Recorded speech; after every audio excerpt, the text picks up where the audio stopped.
on a ici un article voilà, sur Caducée qui nous explique que les jeunes sont confrontés à de graves risques de MST. Alors, c'est écrit en très petit, hein, vous n'allez pas forcément très bien lire. Je vais vous lire quelques passages qui sont quand même intéressants. Nous avons tout d'abord un passage qui nous dit qu'une analyse d'études sur la prise de risque par les adolescents dans plusieurs pays en développement révèle que les enfants du Zimbabwe avaient leur premier rapport sexuel dès l'âge de 9 ans. Au Chili, le tiers des jeunes disent avoir eu des relations sexuelles avant leur 15e anniversaire. Cette analyse a également révélé que les jeunes cambodgiens, pardon, et cambodgiennes, du coup, j'imagine, commençaient leur vie sexuelle plus tôt qu'autrefois. Au Costa Rica et en Colombie, elle a fait ressortir la tendance des jeunes à élargir le répertoire de leurs pratiques sexuelles, relations anales ou bucco-génitales. Donc, on a globalement, et ça dans les pays en développement, une sexualité qui se fait tôt, voire pour certains encore plus tôt qu'autrefois. Ce qui accroît le risque de MST chez les adolescents des deux sexes, c'est leur manque d'informations sur la sexualité, aussi bien que sur la prévention, les symptômes et le traitement de ces maladies. Et on pourrait croire que ça ne concerne que ces pays en voie de développement qui sont comment dire, abordés dans cet article, mais en réalité, pas du tout. Les pays développés ne sont pas du tout en reste.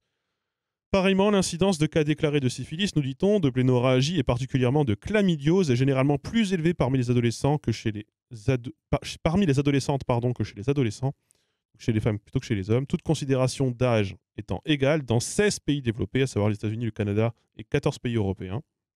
Donc on a une poussée du nombre de maladies, en l'occurrence pas forcément le VIH, mais il y a d'autres maladies sexuellement transmissibles qui peuvent tout à fait vous toucher, hein. Donc pourquoi les jeunes filles sont-elles plus sujettes que les jeunes gens ou que les femmes plus âgées aux infections par MST? Chez les adolescentes, un type particulier de cellules qui tapissent l'intérieur du canal endocervical se trouve aussi à la surface extérieure du col, où l'exposition aux agents pathogènes est plus grande. En gros, voilà. Et on a aussi du coup, avec l'augmentation des coïts anaux ou des rapports anneaux de anal, hein. C'est le coït anal qui pose le plus grand risque de transmission sexuelle du VIH. Pourtant, de nombreuses études démontrent que les hétérosexuels ont moins souvent recours au préservatif quand ils pratiquent le coït anal que lorsqu'ils ont des relations vaginales, tout simplement parce qu'il y a une confusion entre les protections, le préservatif à visée contraceptive et pour lutter contre les MST. C'est-à-dire que beaucoup se disent, mais en fait, on ne peut pas attraper d'enfants comme ça, comme si on attrapait une maladie. On ne peut pas avoir d'enfants dans le cadre d'un rapport anal. Pourquoi mettre un préservatif? Et on a beaucoup d'hétérosexuels qui, du coup, ne se protègent pas dans les rapports sexuels euh, impliquant, du coup, du sexe anal, parce qu'il y a une confusion faite entre les MST et la contraception, tout simplement. Ce qui est quand même assez... Bah, parce que ouais. c'est. Enfin, pour beaucoup, vraiment, le préservatif, c'est un moyen de contraception, c'est pas un moyen de protection contre les IST. Ce qui démontre quand même la faiblesse du bagage théorique, hein, quand même, concernant l'éducation sexuelle de beaucoup de jeunes. Mais ça, après, je pense aussi, c'est lié au fait que bah, enfin, il y a tellement eu de gens en fait qui ont hypé l'abstinence et tout ça que du coup, je pense que c'est un moyen aussi de dire, quitte à pas avoir d'enfants, pas trop envie de tester l'abstinence, donc on va tester d'autres méthodes et où vraiment pour beaucoup, ça je sais qu'avec Monté on en a déjà parlé nous entre nous de ce genre de réflexion, mais voilà de prendre l'anal comme étant limite un moyen de contraception en fait. L'anal est un moyen de contraception parce que du coup c'est dans le cul et tu peux pas tomber enceinte quoi. Et ça, c'est ce qu'on avait lu notamment sur certaines communautés religieuses, justement, pour Ouais, refaire le lien avec ce qu'on disait avant, notamment aux États-Unis, chez pour les garder la virginité. chez Chez les Mormons. les Mormons, ouais. Donc c'est quand même assez Mais je sais qu'il y avait certains pays musulmans où il y avait des autorités religieuses qui vantaient le sexe anal. Je crois que c'était en Iran notamment, comme sexe contraceptif et préservant. oui, bah après c'est Euh, tout le truc autour de la virginité et ouais. parce que bon, on rappelle quand même que la virginité c'est une construction sociale, hein, ce n'est pas un fait biologique. En tout cas, on a l'État français se saisit quand même un peu de cette question. En tout cas, il y a certains sénateurs qui visiblement s'alarment un peu. Il y a une question du gouvernement, là, une question qui a été faite au gouvernement au début de l'année, là, il y a quelques semaines, slash quand même quelques mois peut-être plutôt, où on nous dit, ça reprend un article du Monde qui a été publié en janvier 2022, donc c'était quand même l'année dernière. Euh, je crois que je confonds 2022 et 2023, parce que je suis bien au point. Bref, l'article en question nous explique, et donc l'article en question, on l'a ici, je crois, c'est celui-là. Chlamydia, gonorrhée chez les jeunes, la flambée invisible des infections sexuellement transmissibles. Entre 2017 et 2019, le nombre de diagnostics d'infection à chlamydia a augmenté de 29%. Cette progression est plus forte encore chez les femmes de 15 à 24 ans, puisque ça s'élève à plus 41%, mais aussi à plus 45% chez les hommes de 15 à 29 ans. Il y est évoqué également que le nombre de diagnostics de gonococcie a augmenté de 21% sur la même période. De surcroît, les dépistages ont chuté de 30% entre 2019 et 2020, à cause notamment des confinements et du Covid-19. Donc on a quand même un déficit assez important d'éducation sexuelle, faut croire, en tout cas de ce côté-là. Qu'est-ce qu'elle veut, elle? Je sais pas. Alors l'éducation sexuelle à l'école, on va en parler juste après, on a un intervenant là qui vient de se rajouter qui va venir nous en parler. Mais on va quand même en dire quelques mots de ce que j'ai pu retrouver et de ce que j'ai pu lire ci et là. On a en gros quand même une éducation sexuelle qui est surtout récente. On va revenir en plein écran. L'éducation sexuelle à l'école, c'est quelque chose d'assez récent et c'est quelque chose, comme on le disait, qui est surtout envisagé sous l'angle légal et médical. Et en fait, elle est confrontée à, je dirais, deux problèmes majeurs. On va pouvoir en discuter ensuite plus en détail.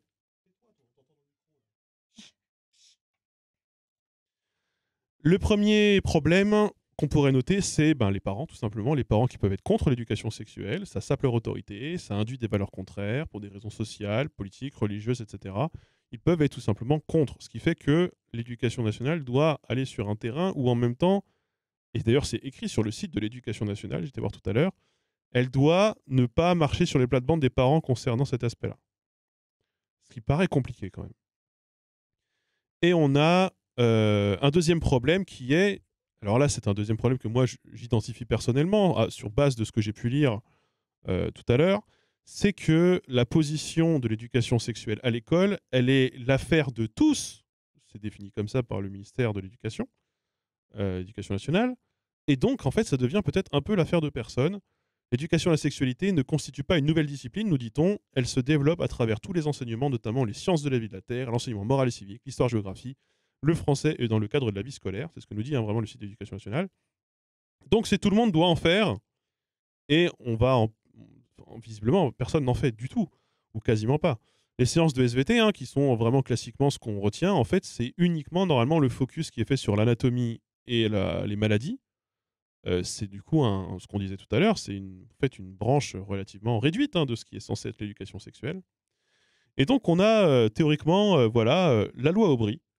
La loi Aubry qui... Oh, bon, je vais partir là-dessus. Vous avez vu, il est beau le Stinger.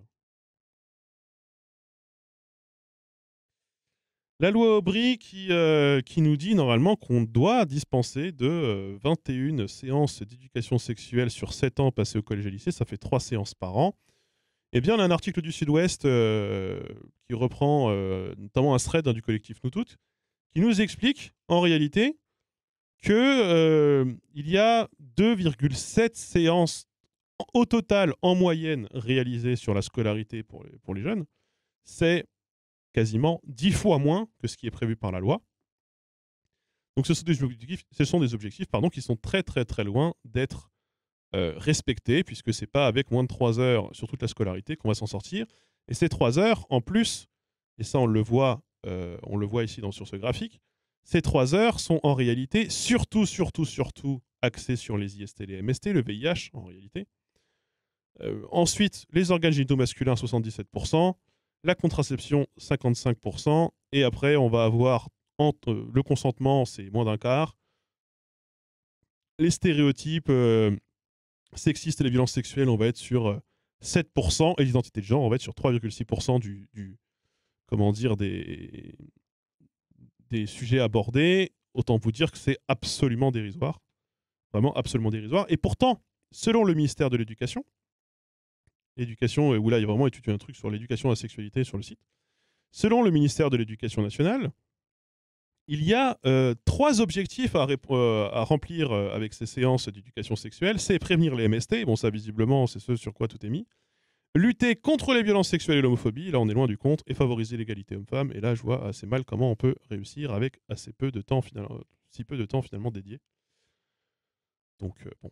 Et pourtant, quand même, ce qu'on peut noter, c'est qu'il y a, ça qui est paradoxal, c'est qu'il y a en fait une très forte demande de la part des jeunes. Voilà. Là, si vous le voyez là, on a un article dans les archives de pédiatrie, volume 17, issue 33 du mars 2010. Bon, ça date un petit peu, mais on a ce qu'on nous dit là-dedans, c'est qu'il y a une majorité, 86% des 88 pardon, % des collégiens qui estiment qu'il est important que l'éducation sexuelle et affective fasse partie du programme de classe, même si la majorité des élèves ne ressentent pas le besoin de parler à quelqu'un de sexualité.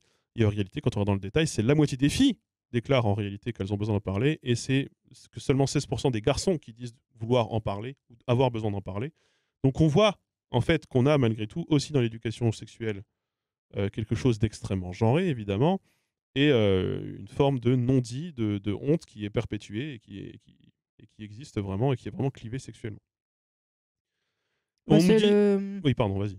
c'est assez rigolo parce qu'il y a quand même ce constat pour beaucoup de gens quand on est jeune de les mecs ils parlent que de cul entre eux, alors qu'en fait pas du tout, quoi.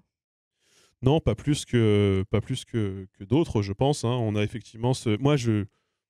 Ou alors c'est Ouais. vraiment de manière performative et en Oui. mode ah, moi j'ai fait tout ça alors que... Se vanter, c'est pas parler de cul. Oui. Moi, je ne parle de sexualité avec aucun de mes amis hommes, en réalité. Hein. Très peu. Hein. Bah c'est tabou. Ah oui, oui, complètement. Donc dans ce même papier-là, on nous explique que l'éducation sexuelle scolaire s'avère trop rare, bien loin de la fréquence légale. Elle apparaît fréquemment inadaptée aux attentes des jeunes. Donc il est nécessaire de débuter plus précocement l'éducation sexuelle affective. Moi, j'ai eu une séance d'éducation sexuelle de toute ma scolarité, et j'avais 14 ans. Il y avait déjà eu 3 femmes enceintes. 3 filles enceintes qui avaient mon âge dans mon parcours scolaire. Autant vous dire qu'on arrivait un peu tard. On arrivait un peu après la guerre, quand même. Et c'était uniquement pour montrer voilà, le schéma du pénis et du clitoris, et du vagin, et pour nous parler du clitoris, globalement. Parce qu'on avait un prof qui était quand même un peu ouvert, mais ça a été assez difficile. Ah si, il y a un mec qui a dû mettre une capote sur une banane. Voilà, donc là, hop, fini, au bout d'une heure, c'était fini. Donc, l'interlocuteur aussi, ce qu'on nous dit, ce que ça montre aussi, il y a aussi ça, c'est que l'interlocuteur doit être de préférence jeune et utiliser des moyens de communication vivants et ludiques afin de dédramatiser cette question-là, quand même. Et il faut conserver une communication de qualité. Et on nous dit finalement que la promotion de la santé sexuelle relève d'une approche globale et nécessite, entre autres, une stratégie nationale, une coopération des acteurs locaux et un budget adapté. Évidemment, ça paraît absolument nécessaire. Après je sais que... Alors moi au collège on a eu vite fait en SVT donc des leçons plus sur la reproduction que sur la sexualité en fait. Mais après, au lycée, je sais que nous, il y avait une semaine sur la sexualité tous les ans. Et en fait, là, tu avais des ateliers entre midi et deux ou des choses comme ça. Et on avait la possibilité de se faire dépister au lycée. Et je réponds à ça par rapport à ce qui se disait dans le chat, que des fois, ça peut être compliqué justement de se dépister. Et c'est vrai que moi, j'avais trouvé ça super cool. Parce que du coup, tu pouvais... Bon, le point négatif, je pense, c'est le fait est que du coup, c'était avec les infirmières du lycée. Et donc, en gros, si tu y allais en mode oui, voilà, j'ai envie de me faire dépister. Alors, moi, personnellement, j'ai jamais eu ce sentiment-là, mais je sais que pour certains, peut-être, ça peut leur provoquer de se dire, j'ai pas forcément envie d'aller voir l'infirmière du lycée parce que, je veux dire, là, je vais y aller là, mais dans 2 mois, si un jour j'ai mal à la tête, qu'il faut que je la revoie, est-ce que ça risque pas d'être un peu awkward et tout Et puis, je sais pas comment toi c'était, mais nous, l'infirmière, alors déjà, l'infirmière, quand elle était là, en fait, elle était jamais vraiment trop là. L'infirmière au lycée, c'était la mère d'une meuf qui était avec moi à l'école. Donc voilà. Et il y avait un peu ce truc de fierté il faut pas que ça se sache que j'aille voir l'infirmière. Moi, je suis un vrai bonhomme, blablabla, blablabla. J'ai pas besoin de tout ça. Je vais plutôt me renseigner tout seul en secret dans mon coin et me démerder, et tant pis pour le dépistage. Dépistage, d'ailleurs, c'est un mot qu'on n'avait même pas à la bouche. Nous, on n'en était même pas là. On en était... Après, je me pose la question aussi parce que je sais qu'à La Réunion, quand même, il y a souvent des épidémies d'IST et tout. Donc, je pense qu'ils essayent, en fait, en politique locale, de viser... Nous, c'était ça. On avait des semaines sur la sexualité et après, il y avait les semaines sur les drogues. et qu'il fallait pas consommer du Zamaël et boire de l'alcool en même temps. Bah, après, d'accord, t'as grandi à La Réunion et peut-être qu'il y a un plus grand besoin, mais nous, par exemple, la prévention sur l'alcool, là, que tu es en train d'évoquer, dans ma région, il y aurait eu du travail. Je crois que ça, pareil, ça n'a jamais été au programme. On a eu vite fait une fois de la prévention sur les drogues, mais c'est une mère de famille qui est venue nous parler de son fils qui était mort et qui sniffait de l'essence. Alors c'était un peu fort en émotion, effectivement, j'ai jamais du coup sniffé de l'essence. Euh, mais ça nous paraissait bien bien loin de ce qu'on pouvait connaître et de notre vie, quoi. On a l'impression qu'on était quand même à 10 000... On était vraiment très loin. Est-ce que tu veux rajouter quelque chose avant qu'on invite notre second intervenant qui travaille dans l'éducation nationale et qui justement est, ou en tout cas va devenir intervenant en éducation à la sexualité? Bah après, je voulais juste, enfin après, je sais pas si toi tu comptais en reparler plus tard, mais vu que ce que tu disais sur la fin concernant que en fait l'éducation sexuelle à l'école, ils devraient allier des outils Ouais. pour faire jeune ou quoi. Moi justement, c'est, enfin donc tu me dis si tu comptes en parler plus tard par rapport à la pornographie. On va en parler après. Donc du coup, j'ai C'est pas sur la la troisième peine. partie. Ok, bah donc du coup j'ai rien dit. C'est pas grave, ce sera coupé au montage. Toutes les interventions de Maïzena seront coupées au montage d'ailleurs. Vous pouvez tout à fait le constater dans la dernière VOD qui est sortie, n'hésitez pas à la voir. Point d'exclamation VOD dans le chat ou VOD montée de Linguistique sur YouTube, évidemment, bien sûr. Eh bien, appelons notre prochain intervenant qui peut-être va décrocher. On me censure. Évidemment, bonjour, bonjour. Bonjour. Bonjour. Alors, tu travailles dans l'éducation nationale Oui. et tu vas. D'anglais. Tu l'entends quasiment pas, oui. Attends, je vais monter le son plus fort. Je suis pas assez fort. Ah, c'est Je bon. peux parler aussi. C'est bon, c'est bon. Et tu as fait du coup une formation de. Explique-nous en fait, vas-y, parle-nous. Pour être intervenant. En fait, Ouais. il y a donc c'était jeudi et vendredi dernier. J'ai fait 2 jours, il y aura une 3e journée en juin, pour être du coup, intervenant, en éducation à la sexualité et à la vie affective. D'accord. Bah, écoute, c'est intéressant. Je ne Et savais même pas que il y avait des formations pour ça. bah, justement, c'est le donc j'étais, parmi toutes les personnes qui étaient formées, enfin qui étaient, à la formation, et beaucoup d'infirmières, beaucoup de profs d'SVT, beaucoup de CPE. On était très peu de profs, autres que profs d'SVT, en fait. Ouais. Et sur ces personnes-là, donc en grande majorité, par exemple les infirmières, bah, elles avaient parfois 20 ans de boutique et elles n'avaient jamais fait, alors qu'elles font du coup de l'éducation à la sexualité, mais elles n'avaient jamais fait de formation à proprement parler, tout comme les profs d'SVT. Et du coup, tu parlais justement des 3 aspects tout à l'heure. C'est exactement ces 3 aspects qui sont sur, le biologique, le psycho-émotionnel et le juridique et social, tu vois? Les 3 Ouais. trucs là dont tu en parlais en début. Et bah, le problème, c'est qu'effectivement, bah, voilà, chacun et chacune voyait ça avec, son prisme, donc et il manquait les 2 autres choses, quoi. Et donc toi, dans ta formation que tu as fait, c'est quelque chose de beaucoup plus globalisant? Ouais, le but effectivement, bah, c'est de pouvoir traiter ces 3 aspects-là.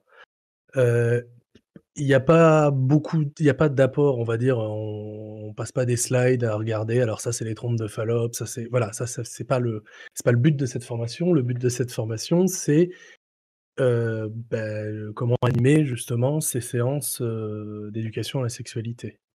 D'ailleurs, séances sur lesquelles il y a un gros flou, puisque malheureusement, alors, je sais pas si le truc, c'est qu'il y a 3 séances, il y a pas marqué par exemple la durée quand on regarde sur Eduscol ou autre, on dit que c'est intégré aux horaires des élèves et et donc ouais, ce grand flou en fait qu'il y a même dans les textes, fait que, il y a certains chefs d'établissement, par exemple, qui disent: «Bon, c'est bon, ils en ont fait, 1 heure avec, le prof de bio ou la prof de bio», mais bon, bien évidemment, ça suffit pas du tout et puis c'est pas la même chose que des séances, balisées, quoi. Donc en gros, ce que tu es en train de dire, c'est qu'il n'y a pas d'aménagement d'horaire vraiment prévu et fléché dans cette direction-là, et donc du coup, ça doit être dilué dans le reste des cours. Mais du Ça coup, dépend. qui le prend sur ces Ça cours, quoi? dépend. Ouais. Ça dépend malheureusement des établissements, là, on avait du coup tout un tas de panels, il y avait tout un tas de cas.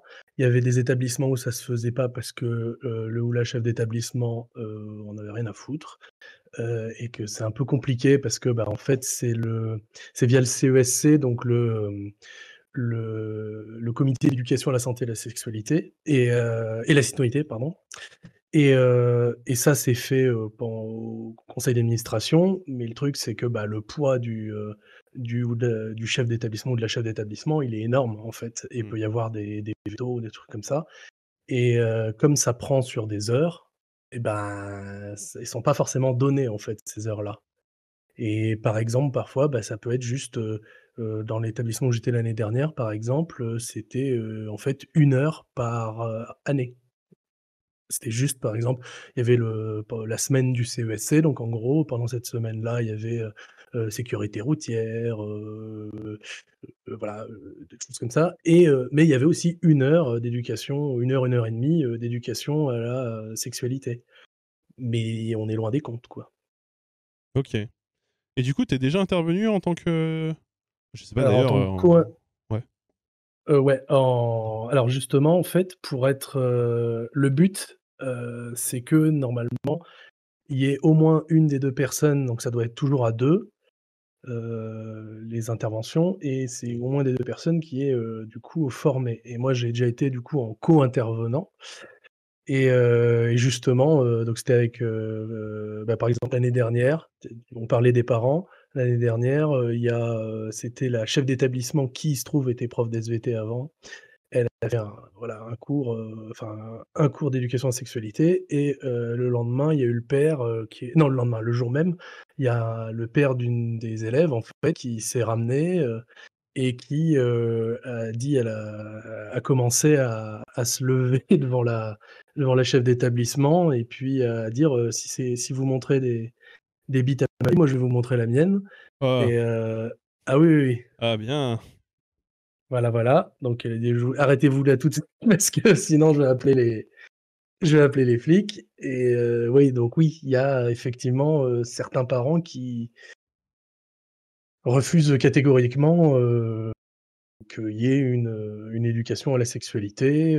Alors on parlait de la religion, mais ça peut aussi être, par exemple, les gens du voyage, certains qui c'est pas du tout de la enfin voilà, c'est un fait, c'est ce qui C'est une communauté, on se marie c'est très jeune, d'ailleurs. et Mm. voilà. Et on parlait de façon de garder ça, entre guillemets, «virginité», bah, c'était, voilà, les collègues là, pendant la formation, nous en ont parlé. Et donc oui, il y avait aussi pas mal d'assistants et d'assistantes sociales, d'ailleurs. Ah, genre du Donc planning ce genre de familial non, non, ou du non, CDAS, non? de l'EducNat, Ah, de l'Éducnat directement? Ouais, ok. ouais, de l'EducNat. Et du coup, c'est, d'ailleurs une des formatrices, c'était, on avait 2 infirmières et une, assistante sociale. D'accord. Et ouais, et vraiment le but c'était le but c'est vraiment de d'arrêter avec ce qu'on pense de justement ce que doit être l'éducation à la sexualité. C'est-à-dire que c'est toujours le prof d'SVT ou l'infirmière ou l'infirmier.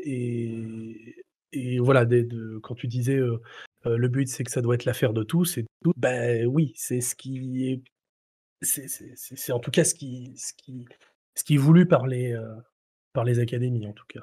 Mais est-ce que c'est pas, enfin, du coup, moi, c'est un peu comme ça malgré tout que je l'ai analysé et je sais pas ce que tu en penses. Mmh. Mais est-ce que justement en dire c'est l'affaire de tous, c'est un peu pour de dire c'est la responsabilité de personne finalement quelque part et donc bah, ça se fera. Ils se mettront bien d'accord et ils feront ça chacun de leur côté ou de concert et tout. Mais en fait, j'ai un peu l'impression que ça ne pose pas de cadre. Euh, Alors, il y a un cadre, il y a des trucs, c'est comme par exemple, je suis formateur de secourisme aussi, je suis moniteur de secourisme, et c'est pareil en fait, c'est-à-dire que on dit, l'Éducnat dit: «Il faut faire ça, voilà, on va tac, tac, tac». Sauf que le problème, c'est que, bah, comme on retire des heures, pour faire, voilà, du soutien, des machins, des trucs et tout, enfin bref, c'est très compliqué pour les chefs d'établissement aussi. Bah, au final, des choses qui sont obligatoires où, ça fait, 15 ou 20 ans que, par exemple, tous les élèves de 3e devraient avoir leur PSC1, ça se fait absolument pas et c'est extrêmement compliqué. Et c'est le truc de secourisme. ouais, c'est ça, Ouais.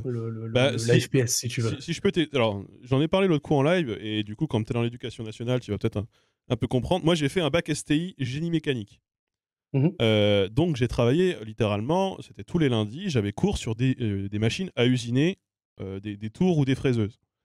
Mmh. Théoriquement, on avait l'obligation, je crois que c'est une obligation légale, parce que c'est le cas notamment quand tu es dans une usine, avoir une formation sécurité.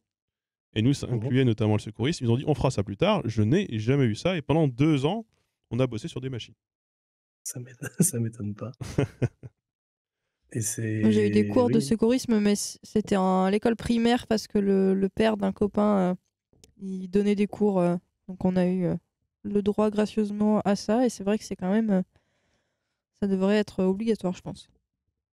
Bien sûr, mais bon, le truc, c'est que on enfin bref, c'est comme d'habitude, c'est-à-dire que, c'est des choses qui vont être faites en plus pour les profs et le truc, c'est que, ben, on va dire: «Bah oui, mais si vous faites, tel truc, bah, les cours que vous avez pas fait, soit, faut tout rattraper, soit alors, dans ce cas-là, on vous paiera pas». Parce que, bah, on considère que voilà, sauf que c'est du travail en plus forcément Ouais. et il y a plein de collègues qui forcément font: «Bah ouais, on est déjà pas, on fait déjà assez de travail comme ça et qui ont pas envie de faire, plus pour rien en fait, ou pas grand-chose». Et du coup, quand tu as été co-intervenant, c'était quoi le retour de cette jeune génération? Parce que moi, maintenant, en fait, je vois plus vraiment à quoi ça ressemble un jeune aujourd'hui. Maintenant, ils ont moitié mon âge maintenant, j'ai vieilli. Donc je me demande à quel point l'école a évolué aussi, là-dessus et à quel point aussi la jeune génération a évolué, elle qui a grandi notamment avec internet. Est-ce qu'ils sont plus renseignés? Est-ce qu'ils le sont pas forcément plus? Est-ce qu'ils ont des questions plus intéressantes? Est-ce que ça a quand même changé comme façon de enfin, comment Bah, ça se passe comme contact? là encore malheureusement ça dépend tellement des établissements, mais il y a quand même effectivement plus d'infos sur, ce que c'est que, par exemple, la transidentité, même s'il y a encore beaucoup de, voilà, de questions, de choses, mais c'est pas non plus, voilà, ça arrive pas, «Ah bah non, je découvre ça». Non, ils ont eu quelques vagues idées sur le consentement aussi, mais il y a aussi, bien évidemment plein d'idées, reçues, pour le harcèlement aussi, parce que, bah, forcément tout ça est lié. Sur le harcèlement, comme on est pas mal en plus de collègues à faire, des séquences sur le harcèlement ou des choses comme ça, les élèves sont quand même bien mieux, renseignés sur cela. Mais là encore, suivant les établissements, il y a des établissements où j'avais des groupes où, par exemple, il y avait beaucoup de gamins qui, faisaient des sorties homophobes, Mmh. et puis d'autres où, pas du tout. C'est voilà, ça dépend vraiment des publics. Voilà. Donc il y a rien qui t'a marqué où tu t'es dit: «Ah tiens, quand même, ils ont fait du chemin par rapport à nous» ou bah, la transidentité, nous, Bah effectivement, on n'en parlait pas du tout, c'est vrai, pour reprendre ce bah, thème aussi, d'ailleurs ouais. d'ailleurs, c'était là pendant la formation, ce qui était très, très chouette, c'est que l'extrême majorité des collègues, étaient plutôt, renseignés et voilà, il y en avait quelques-uns, quelques-unes qui fait: «Ah oui, mais du coup, faut dire ça, OK».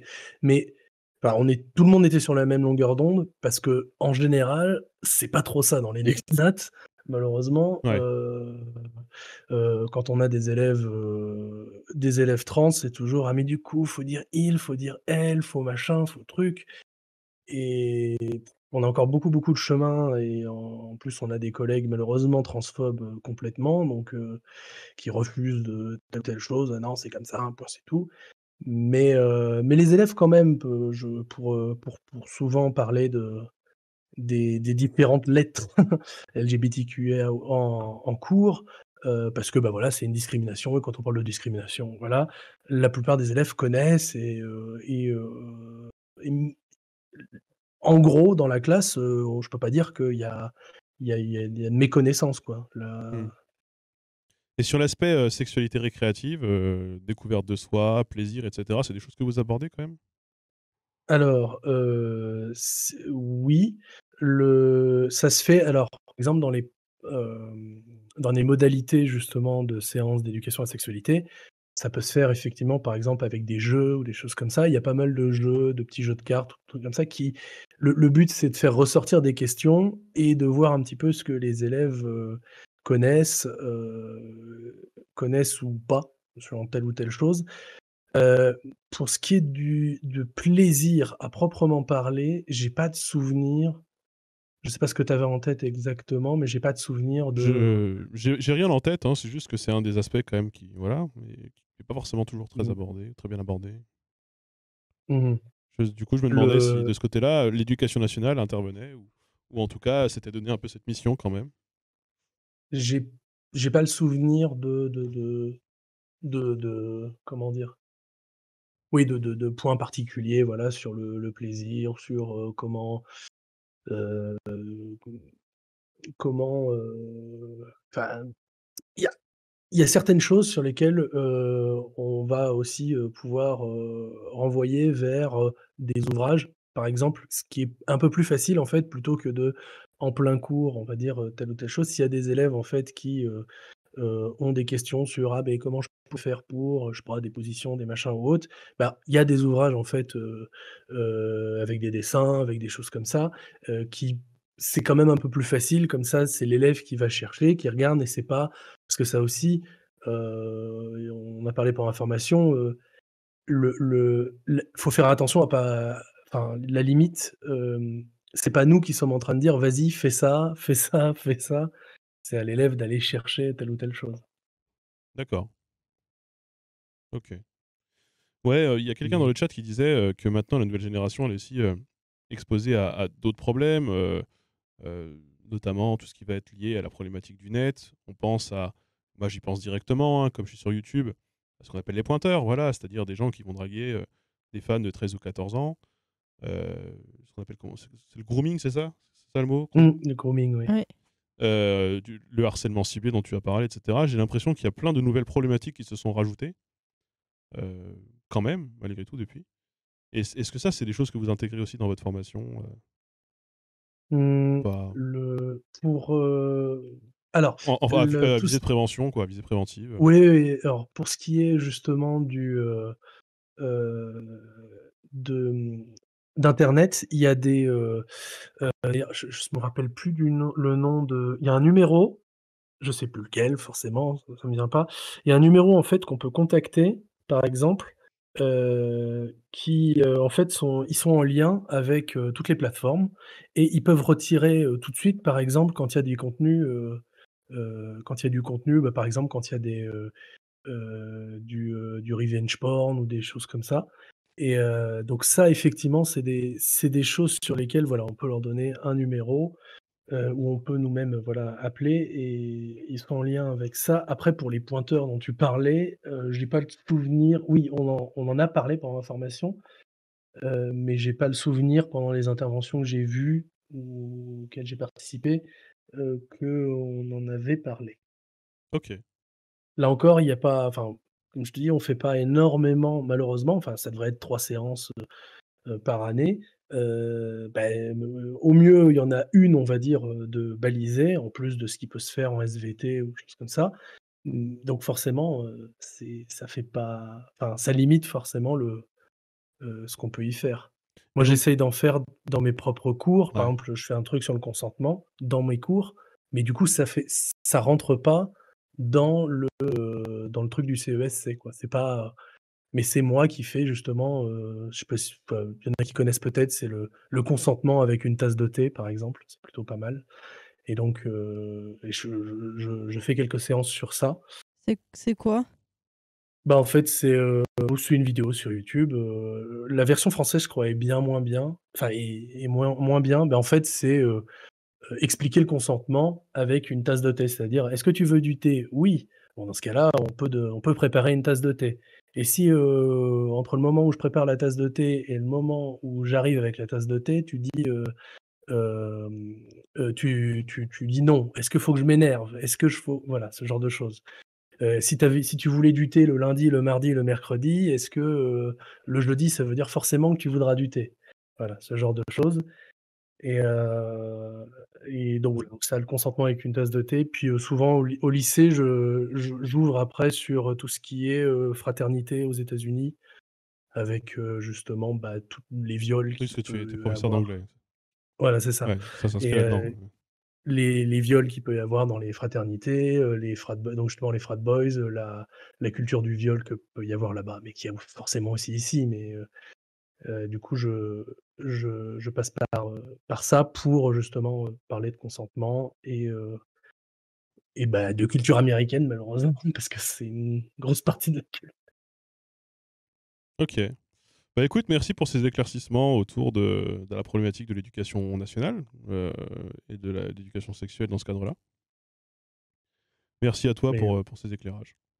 bon, mais bon, enfin juste pour terminer faut vraiment retirer qu'il y a beaucoup comme très souvent, il y a beaucoup de bonne volonté, il y a beaucoup de formateurs, formatrices qui essaient de faire un super travail et tout ça, mais malheureusement, on est, comme très, très souvent, empêché par, heu, le temps, heu, les rectorats Et les considérations de moyens qui rentrent en jeu. voilà et les Ouais, considérations de moyens. C'est-à-dire, on nous demande de faire beaucoup de choses avec peu de moyens et ben, c'est pas possible de tout faire. Voilà. ouais, malheureusement. Bah merci, écoute, je pense que ça, on l'a tous compris hein, dans l'éducation nationale de manière générale, hélas. Mais merci quand même malgré tout et bon courage. Et c'est cool que tu suives ce parcours toi-même en espérant que ça se passe bien pour toi et que ça apporte beaucoup de choses à tes élèves. Merci à toi. Bonne soirée. Bonne soirée. Bonne soirée. C'est bien, t'as arrêté de dire bon courage. Ouais, mais qu'est-ce que tu... Bon courage quand même, malgré tout. Il est dans l'éducation nationale. Moi, j'ai failli suivre ce chemin et puis je me suis ravisé au dernier moment. Je préférais être youtubeur précaire plutôt qu'être dans l'éducation nationale. C'est vous dire à quel point je croyais en l'institution.